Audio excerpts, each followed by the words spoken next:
hello friends की खबर आपनालोকৰ এতিয়া মই বাগানত আছো এ দেখিছেনে ইমান ধুনিয়াকে গটে পাত ওলাই আছে হেউজিয়া হেউজিয়া গটে হেউজিয়া হৈ আছে আৰু বহুত দিন হৈ গল ভিডিও দিব পৰা নাই যি কি নহক আজি দিছো সকলোৱে চাব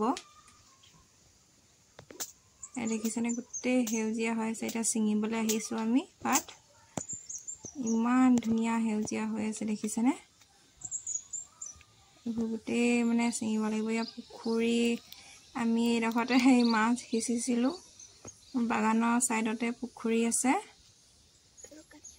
মাছ বহুত সোমাই থাকে এবাৰ মাছেই মাছ আছে ইমানে মাছ আছে ইফালে এতিয়া পথাৰ ই ধুনিয়া গুটেটো হেউজিয়া হেউজিয়াই হৈ আছে বহুত ভাল লাগে হেউজিয়া হেউজিয়া হেউজিয়া হৈ থাকিলে একদম মনটো যেন ভাল লাগি যায়গে তে হেউজিয়া হৈ আছে